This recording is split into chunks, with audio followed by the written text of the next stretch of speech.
Welcome, welcome! It's Mud Dog with the Texas Space Navy bringing you another Star Citizen video. And today's video is going to be another cargo run that I did. This one is from Area 18 to Walla and then over to Loreville. I wanted to see what commodities I could buy and how much I could sell them for from one of the mining stations on Walla around Area 18. Because one of my favorite, I guess you could say, cargo routes is that Walla to Area 18 route, much like the aerial to Loreville route. I wanted to kind of compare and contrast and see where they are. Now, I will say that I do still prefer aerial to Loreville because the titanium run probably gets me the most amount of money right now with the current state of the game. There are still quite a few bugs in the game, as you know, most of you know anyways, that 310 and 310.1 have made all your in-game ship purchases disappear. Well, they have a patch on the PTU, and it's 310.2, that is supposed to correct that issue, where your bought ships will no longer disappear. I have also been experiencing some issues when changing out armor sets. It will completely take my armor off. I actually lost a piece of armor that I had bought. So these persistent type bugs are definitely a big issue right now in the game still. And I would expect them to start cleaning a lot of that up, as some of the sources out there are saying that they want to clean up as much as possible before server meshing and iCache come in. They want kind of a clean slate when those do come in to start from. So that's really good news that, they will be cleaning up a lot of the code, trying to get rid of a lot of these issues. Again, I feel like maybe they should dedicate nearly an entire patch to doing that. An entire quarter, clean it up, make the game as stable as possible before you add some more stuff in that's going to break some stuff inevitably. That's my 2 cents. I don't know what you guys think about that. I know people are clamoring for more content, but I would love stability as well. So they do have about 90 programmers that work on the game code, from what I hear, out of 600 that work at CIG. So that's not very many in the grand scheme of things. I mean, yeah, it's a lot, but a game this size, it's probably not as much as you would think when you hear a company has 600 employees and only a sixth of them are dedicated to actually in-engine programming. Yeah, the rest of them are going to be working on ship teams. They're going to be working on cinematics, marketing, Q&A. Those types of things. So it's definitely a machine. I don't know how well oiled it is at this point, but it's definitely a machine, and they will keep on rolling forward. Now here you can see I've made it to Walla, and I'm going to go to ArcCorp Mining 56. It's usually a pretty decent place to go and pick up some goods.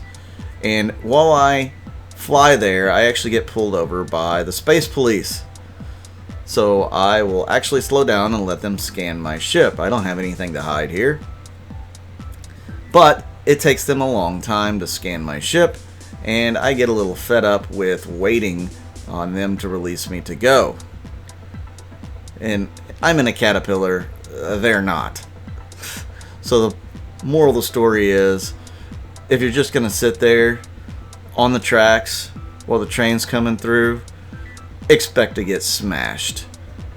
So I'm just going to back up casually into this Space Police Force ship. I guess it's probably Hurston. It's probably Blackjack Security, or I don't know who operates around ArcCorp. It could be Advocacy, but I really doubt it. So you see pieces of their ship flying off. And now this thing's going to go flying towards the bottom, or I should say falling towards the surface of the planet. And as it gets close, it's actually going to be able to fly away. Very weird. Back on mission. Time to go make some money by buying some goods. Now, I have experienced a lot less 30Ks, especially in 3.10.1. They say that's even less in 3.10.2. I don't know. I haven't really played the PTU for that. Maybe I can get in and do a few games in that patch. But yeah, this patch seems to be fairly stable when it comes to the 30Ks. I know there's still some people experiencing quite a few of them, but a lot of people, especially my org, are making it, several hours without getting a 30K. So here I am approaching the mining site.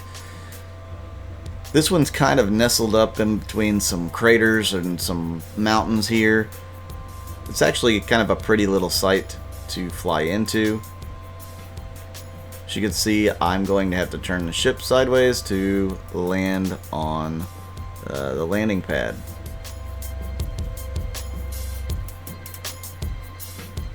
Now, where is the storage building from where I'm at? It's going to be behind the camera angle here. So once I exit the ship, I'll have to go back that direction. And I will pick up several different types of goods here because they're not going to have enough of any one for me. So I'll pick up as much Laranite as I can, which is not a whole lot. It's like 17 SCU. I will take a look at getting some astatine and some diamond as well.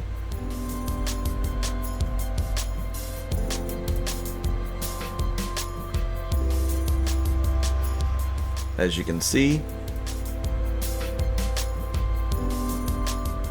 I probably could have gone with just diamond and filled up the whole cargo hold and probably had a pretty decent profit from it, but I still feel like titanium's probably the stronger route to go on aerial.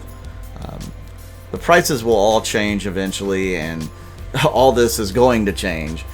Some places will be in higher supply and some places will be in higher demand, which will lower and raise prices accordingly.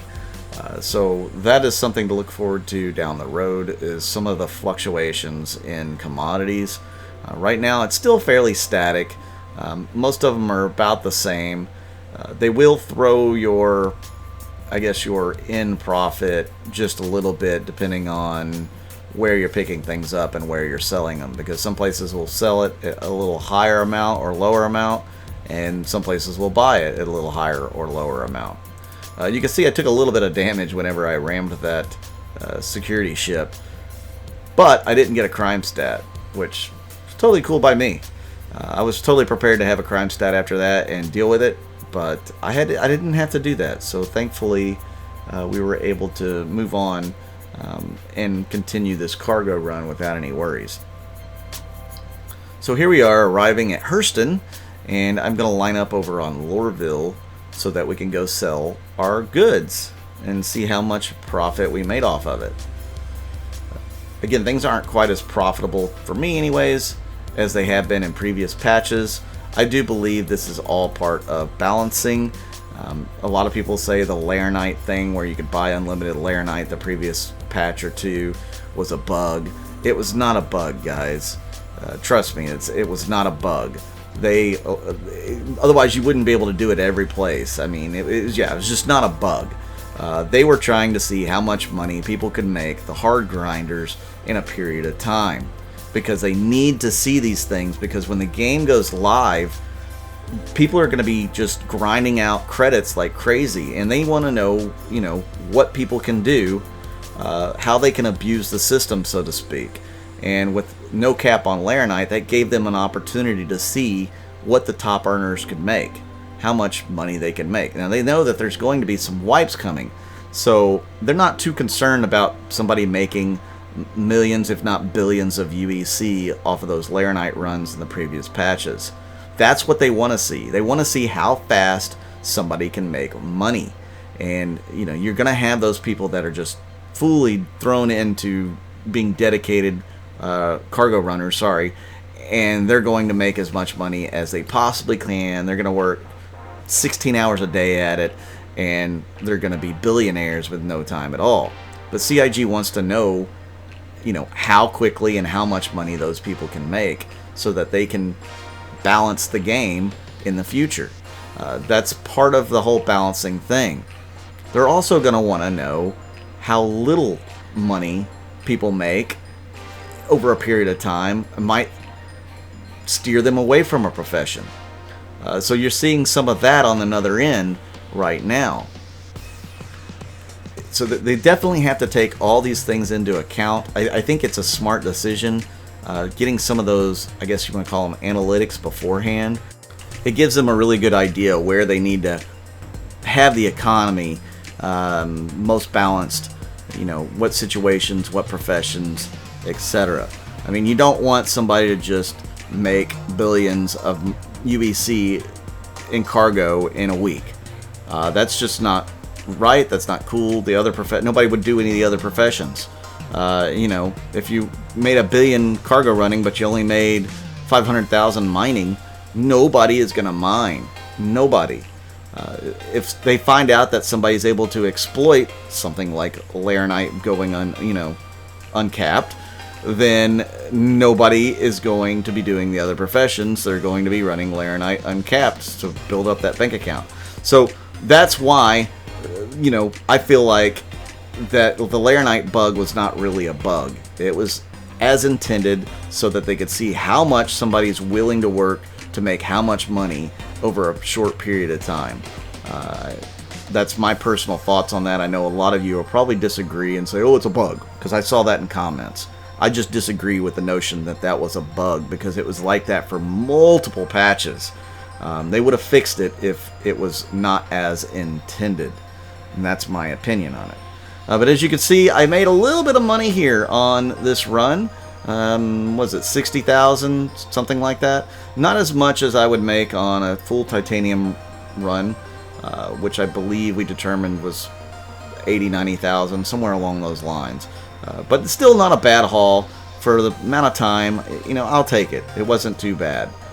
Maybe I can do some mining in an upcoming video. You guys let me know if you're interested in that. Also, I want to say thank you to everybody who's been tuning in, watching these videos. You guys are awesome. Thank you to all my Patreon and YouTube members. If you want to join each one or either one of those, you can get that information down below in the description of this video, as well as joining my org Texas. That information's down below too. I'm Mud Dog with the Texas Space Navy, and I'll see you out in the verse.